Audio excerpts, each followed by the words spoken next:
there you are. Really took me a while to find you. As expected, Dia also didn't get hurt today. Get hurt? Why would I? Don't underestimate me. Well, you're still getting used to your new greatsword. Huh. Truth be told, I also think it's pretty strange. It just suddenly felt so familiar in my hands and... wait a second! How did you know I got a new greatsword to begin with? I didn't tell anyone about it. Traveler, could you explain the situation to her today? Paimon's gotten a little sick of doing it.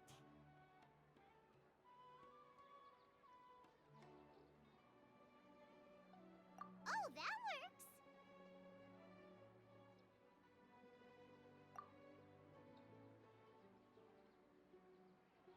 What happened to you guys while I was gone?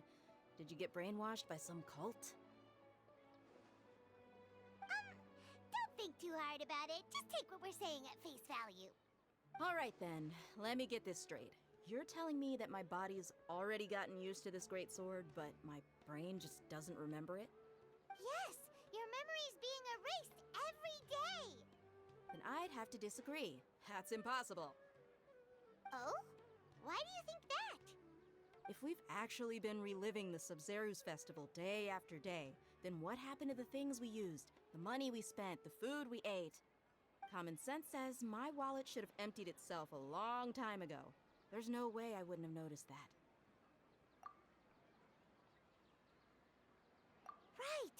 They could use the Akasha to record what everyone did that day, and then use the city's resources to replenish everything! It's not very likely, but it's also not impossible. No, it is impossible. I've got proof. You have proof? Where? You two are surprisingly serious about this nonsensical discussion. Fine, I'll play along for a little longer. Come with me, Miss Dunyarzad. Please come along as well. I still can't guarantee that this area is safe.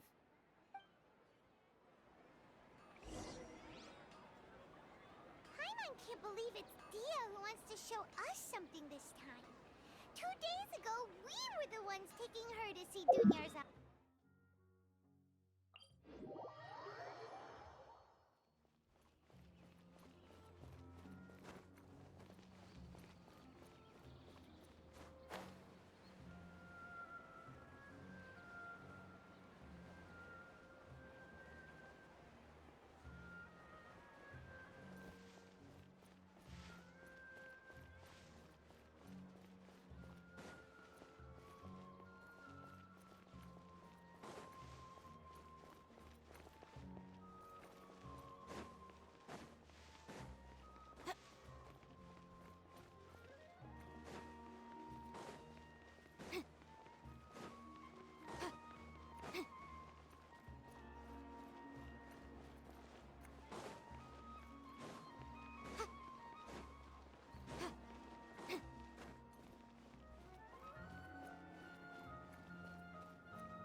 This is it.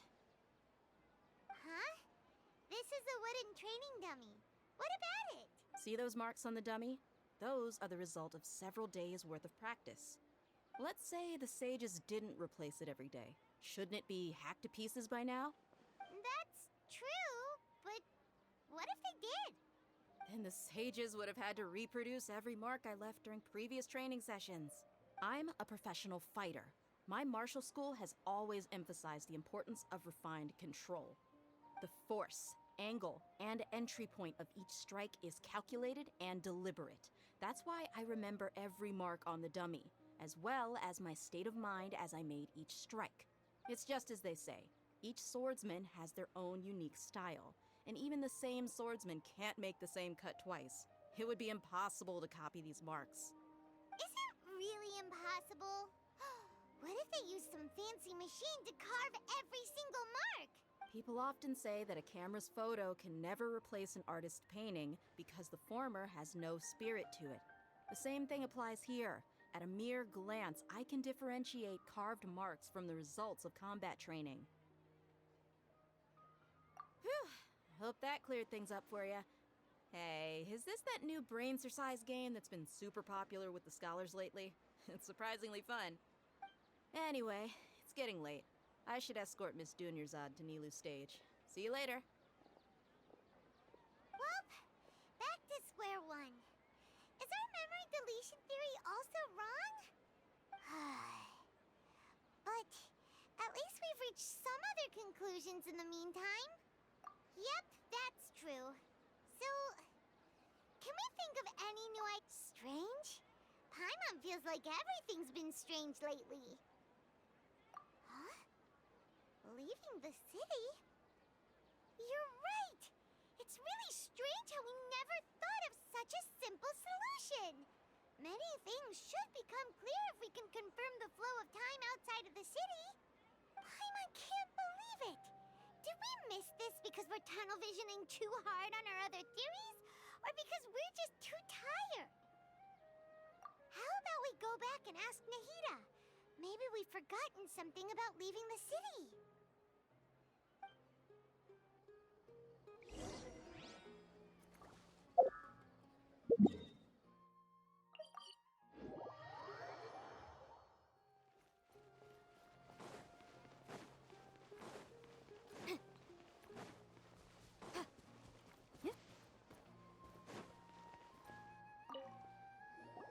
Nahida, we're back!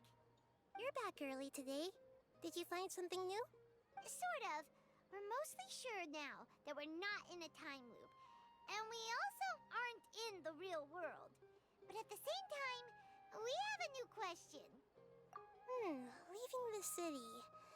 As far as I remember, you've mentioned your plans to do that twice before. We did?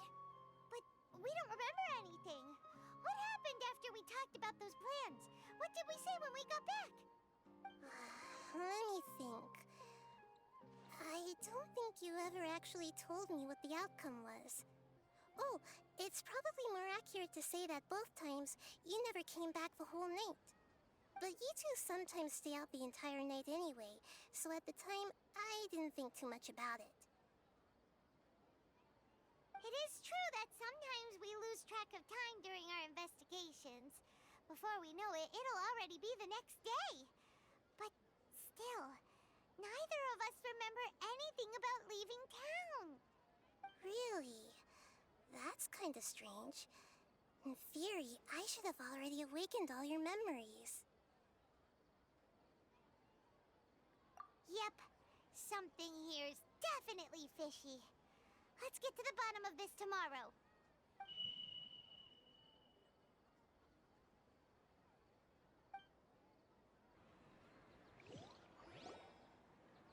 Our memories are back! About that. Well, where should Paimon begin? Traveler, aside from your memories that were just restored, I have another message for you. Listen to it and you'll understand. Can't go back. There are countless spaces here. Our Sub-Zero's festival in Sumeru City is just one of them. Traveler, you should be missing 2 days worth of memories. Paimon will fill you in. It's time to carry out our plan from yesterday. Okay, let's go!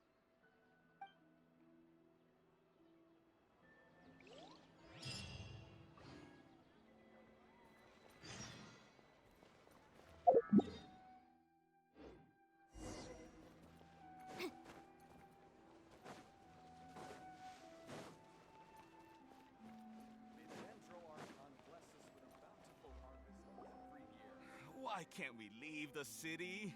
What is the academia up to now? Don't ask me. It's not like I can tell you anything. This is a direct order from the Grand Sage. Just wait until tomorrow. I have a real emergency. My goods have already arrived at Port Ormos. If I don't hurry, they'll be stolen. That's your problem. Make sure you make a request in advance next time. But it's not like you can just predict business matters in advance. It looks like the Academia already announced a lockdown for Sumeru City today. How completely unsurprising. Let's go and question them. Hello, sir.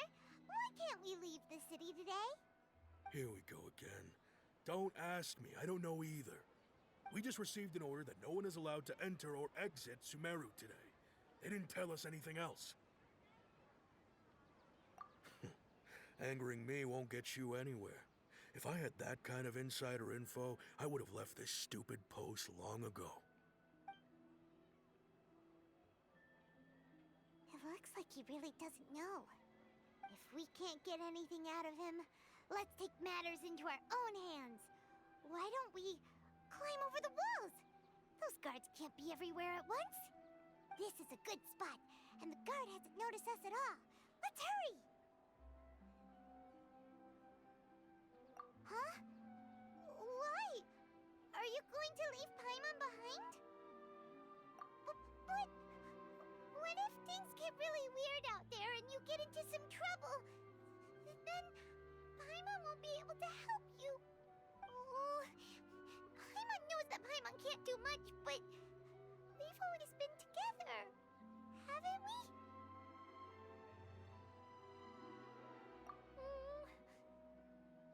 Okay. Paimon will wait for you. Promise Paimon that you'll come back as soon as possible. Just a quick look.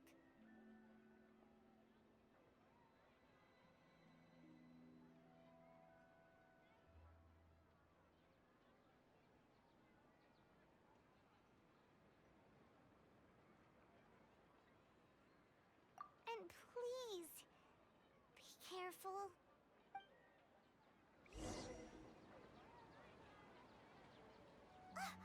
Memories!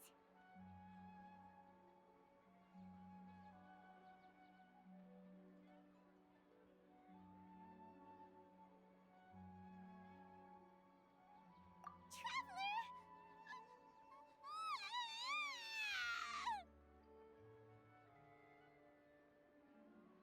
Paimon thought Paimon would never see you again! You just disappeared!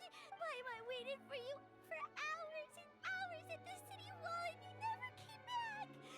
You promised Paimon that you were only taking a quick look! Paimon, calm down. She's here now. I don't think she understood what you were saying. Paimon doesn't care!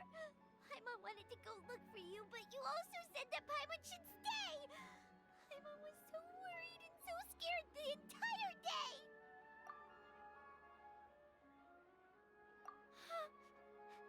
Okay.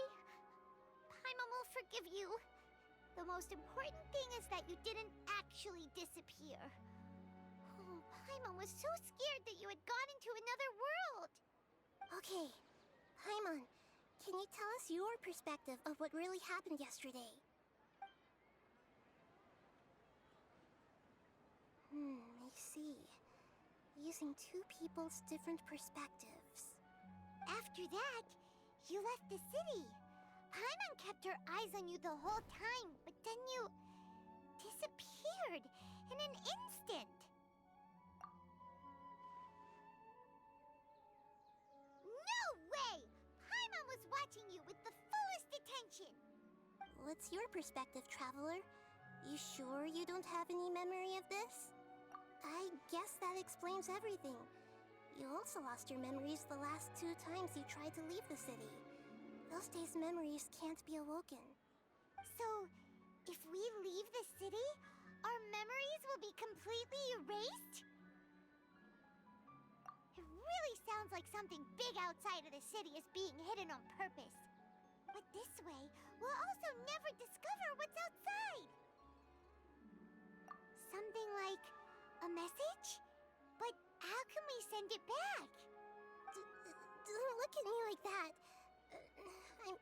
I'm not used to being stared at. Well... Okay. You want something that can pass on messages, right? Give me some time and take care of Dunyarzad for me. Yep, now we're talking.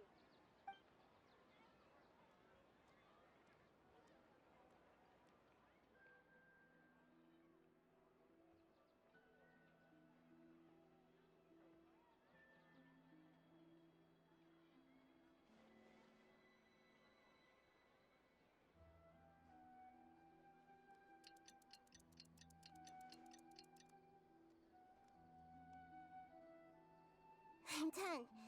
Here you go. What? Isn't this just an Akasha terminal? You made some little changes. Akasha terminals are already capable of sending messages. I just tweaked it so that it can connect to any node. To make something like this? Nahida, you really know the Akasha like the back of your hand. Anyway, we can use this now to record a message, right? Yep. I'll help you save the messages. It should be pretty easy to use. I just can't guarantee the user's status and signal coverage when they're outside the city. We'll never know until we try. At least we're taking the initiative now. Let's go then. Let's expose those sages. All right. Paimon isn't as worried about being separated since it happened once yesterday. But Paimon still isn't happy about it. Okay. See you tomorrow, Traveler. That covers everything that's happened so far. Yes. Although the signal was choppy and had some interference, we still managed to receive 2 messages from you when you were outside. Okay, now that you understand what's going on, let's hear the messages together.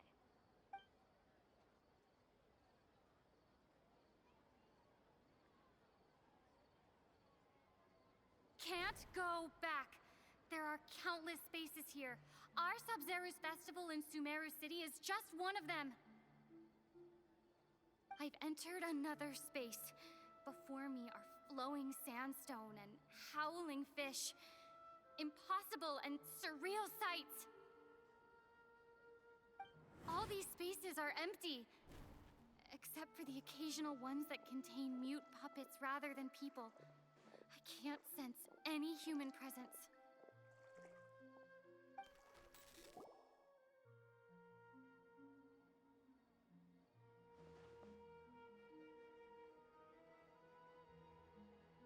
That's one heck of an info dump. It sounds like you left the Sumeru city space when you set foot outside of the walls. But everything looked completely normal when Paimon was looking out from the inside. That's unbelievable. And if we take your word for it, the other spaces all had very weird contents. There's another part here. We only received it last night. These spaces have been disappearing, one after the other, absorbed by something like a sun in the sky.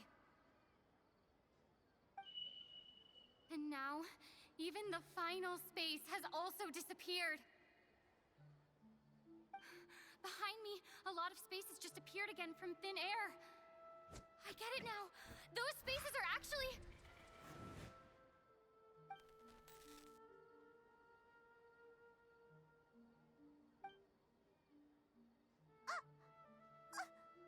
Why did the message end right there? What did the Traveler want to say? What are those spaces? Probably because yesterday just happened to end at that moment. Oh, right. Paimon did hear a beep from the Akasha. Did it come from here or from the message? The message. It should have come from the Traveler's Akasha terminal. After the beep, Traveler said even the final space has also disappeared.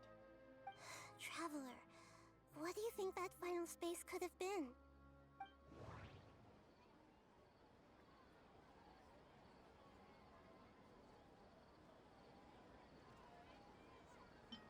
Was that space actually the real world? But...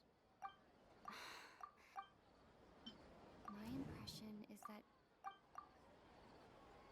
Oh, so that's what it is! After the sound of the beep, the final space, the Sub-Zero's festival, also disappears. And we're were taken to the next day.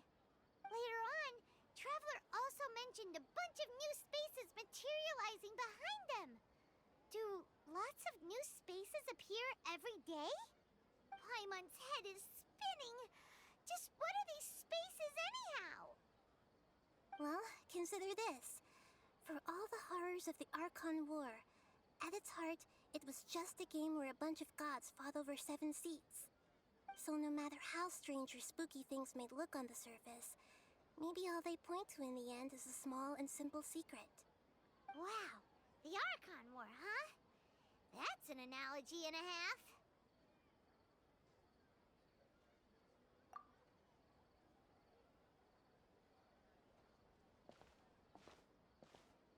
Hey, where are you going?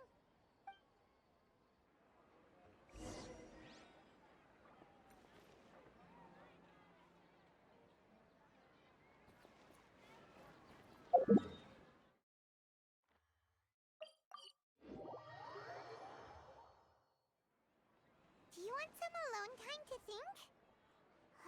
All right then, Paimon won't disturb you.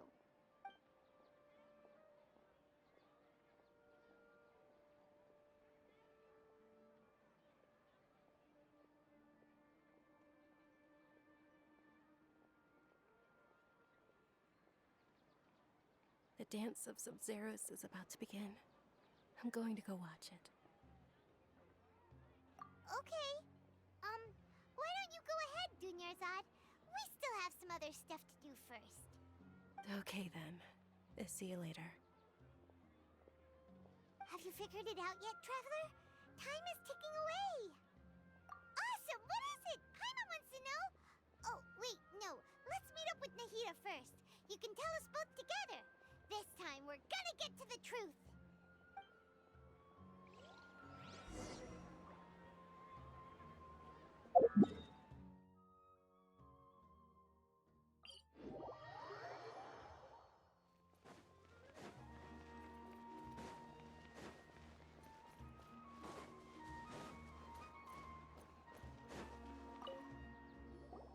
You're back!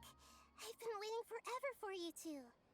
Judging by the looks on your faces, are you ready to take your Sub-Zero's exam and graduate from the festival? Okay. First off, have you discovered the hidden truth?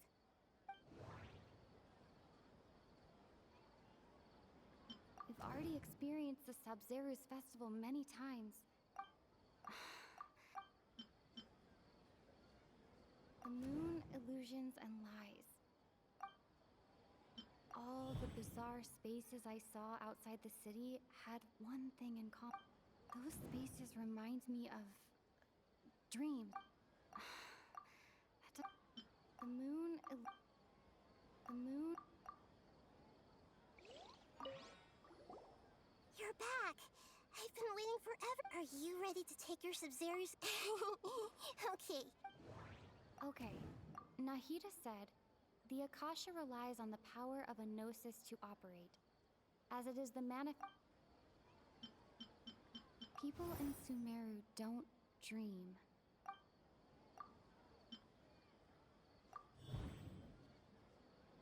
We are all in a dream. It isn't that the people... People in Sumeru think they don't dream, but the truth is the Akasha steals their dreams without them knowing it. And those spaces with no human presence are stolen dreams without their host. That would explain why they sounded so weird when she was trying to describe them. Huh. So people in Sumeru do dream after all. In fact, we're all in one big dream together right now. Correct answer. Now, how did you conclude that the Akasha is capable of this? The Akasha relies on the power of a gnosis to operate. It is the manifestation of the God of Wisdom's power. It compiles the wisdom of the entire populace. And it grants knowledge to the people.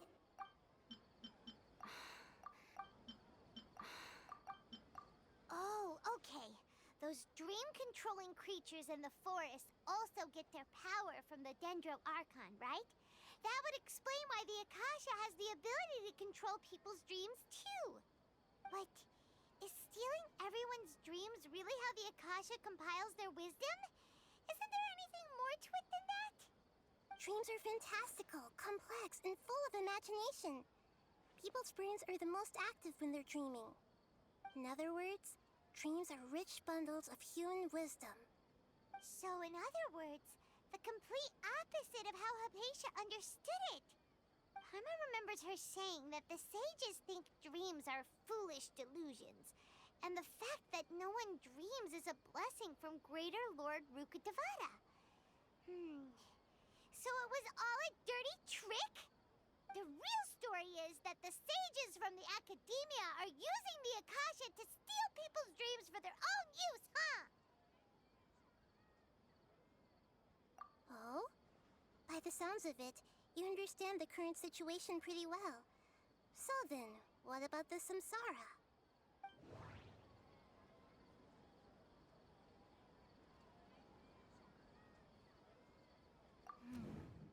The beep is a prompt tone for Akasha operations. We still hear it every night, even though we removed our Akasha terminals. Those spaces kept... Those dreamscapes kept...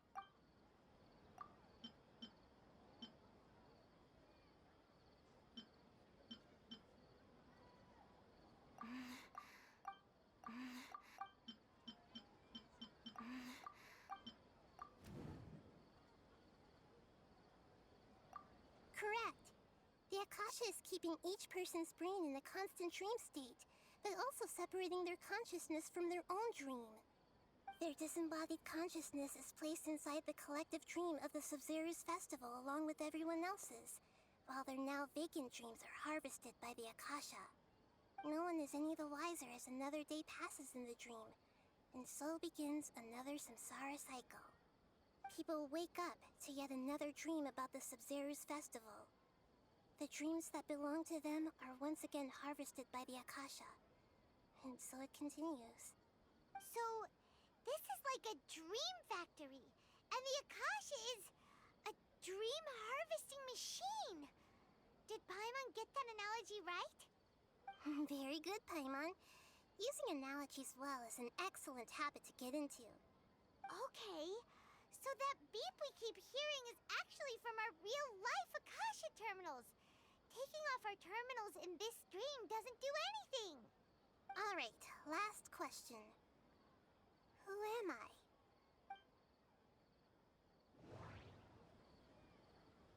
They say that alchemical...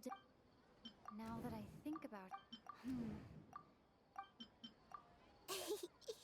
So you noticed. I thought that one would be the hardest question. That's why I put it last. That wasn't hard at all. Even Paimon guessed that. Everything about you is different. We just didn't want to expose you is all. Now that you mention it, Nahida, you've been hinting to us since the very beginning. It's funny. Thinking back to when we were asking all over the place for info about Lesser Lord Kusanali, Paimon didn't expect to meet you like this. Yes, those can wait until we're back in real life. On the other hand, I'd be happy to answer any more questions you have about here and now.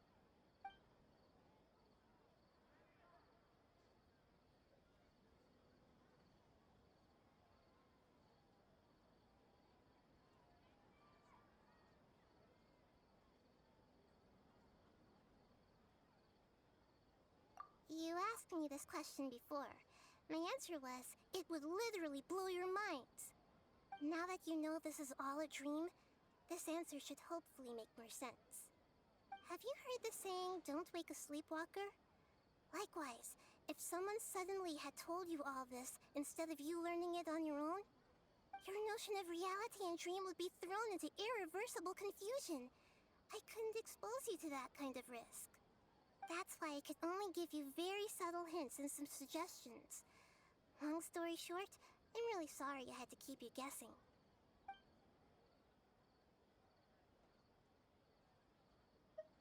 Firstly, this dream we're in is completely based on reality.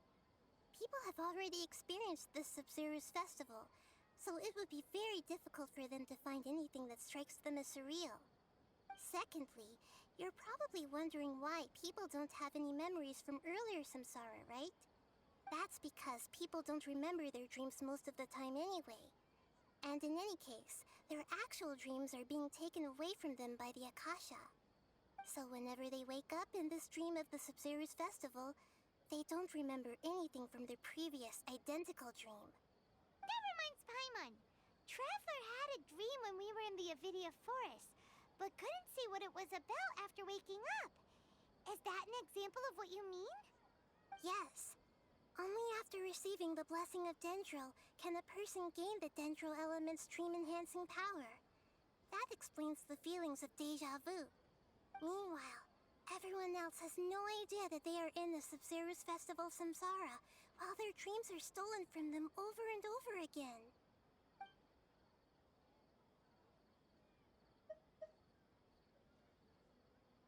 I know, right? Why did they have to base this dream on my birthday? Could it really just be a coincidence? Even you don't know the reason? Wow, now that's strange. The Academia sages are determined to harvest lots of dreams in a short time, no matter the cost. They have to be up to no good. Unfortunately, I don't know anything about it. Traveler, do you have any information?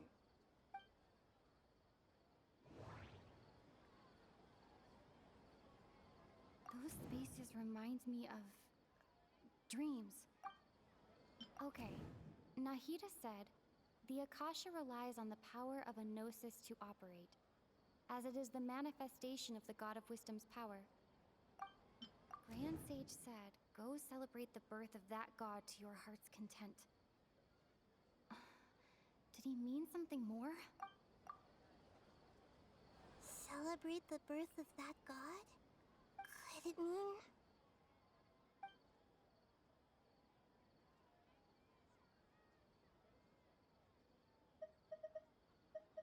Can humans really keep dreaming forever like this? We might say your mental fatigue has already answered this question. Eventually, there's only so much that people can tolerate, especially those whose health is compromised to begin with, like Dunyarzad. This relentless exploitation takes an even harder toll on them. People's lives are at stake here, and nobody knows a thing! We've got to put a stop to this!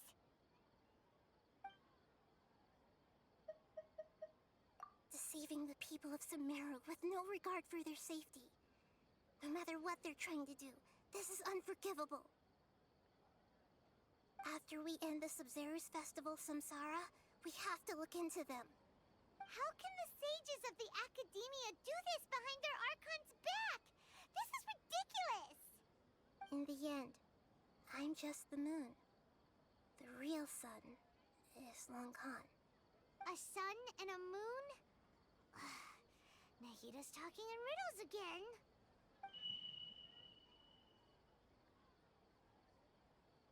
Oh, we're out of time today. I'll tell you how to break free of the samsara tomorrow. See you then.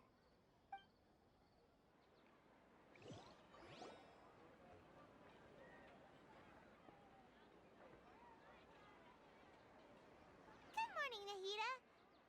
Wait. Now that Paimon remembers everything, should we instead say good morning, Lesser Lord Kusanali? Hey! What's wrong, Nahida? You don't look too good. I'm afraid that what you're thinking right now is correct. Did Dunyarzad already disappear? No way! Are we too late? The real Dunyarzad's consciousness has indeed disappeared. It can no longer endure the constant dream harvesting. Paimon can't believe it. Wait, so what about that other Dunyarzad? Just what is she? Is she also going to disappear? She's actually something like a puppet, but not completely.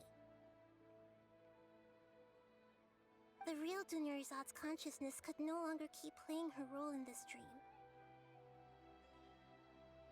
So another Dunyarzad appeared to replace her in the dream.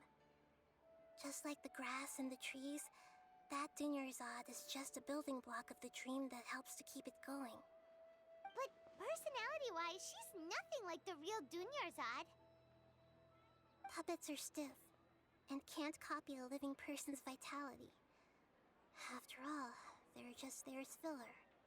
You know, speaking of which, the old Dunyarzad might not have been too different from a puppet. Dunyarzad truly believed that she met you within her consciousness, and it was you who inspired her. So you do remember her after all. Yes. Back then, her family was overly protective of her. No one cared about her personality or thoughts. It was as if she only lived to stall her Elazar. I just gave her a little wisdom so she could look at life in a new way. So that she could be her own person. But even so, she's still...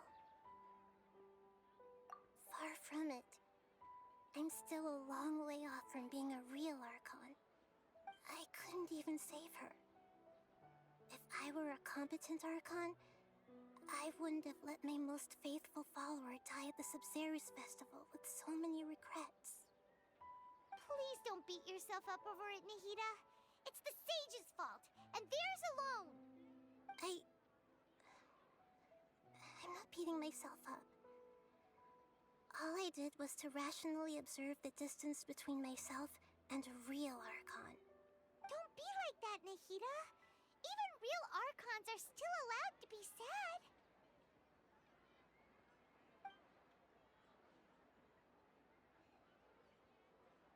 To prevent more tragedies like this, we must end the samsara as soon as possible. Great, but how do we do that?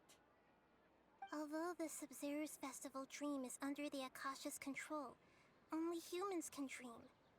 Even the Akasha is unable to create them. That means this dream belongs to a host who created it.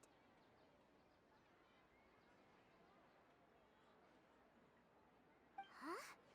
So, how should we find that person?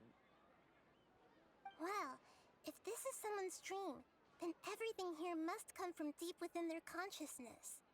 Which means, with the power of imagination, they can change anything in this dream. Imagination? What do you mean by that?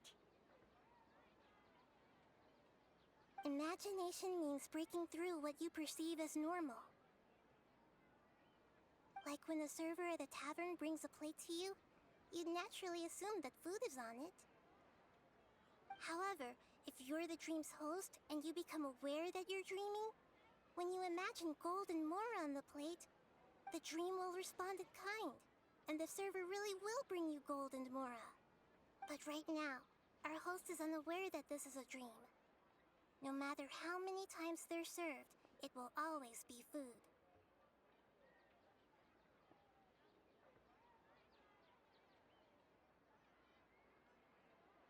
Find some way to make that person realize that they're dreaming. Usually, once that happens, the person will wake up and the dream samsara will be broken. How are we going to find them, though? If it could be anyone, it'd be like looking for a needle in a haystack. And even if we did find them, how are we supposed to make them realize they're dreaming? After all, like you said, don't wake a sleepwalker. It's extremely difficult, yes. But the only ones who can do it are you two. Remember, everything you've achieved up to this point has all been for the sake of finding the host and ending the samsara. As for me, during this time, I'll be out of town. Out of town? Are you going to that place full of dreams where the Traveler went? Yes. I want to try something. There must still be a small wisp of possibility. Hurry and go. Dreams are supposed to be fantastical, romantic, and full of pleasant surprises. Unnecessary things like this samsara need to end. Paimon's still a little upset that we've come this far only for Dunyarzad to... She was such a good person, with such a simple wish. But fate was against her.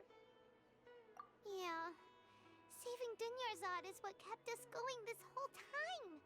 But we mustn't lose hope, Traveler. Dunyarzad would definitely want to see us save everyone else.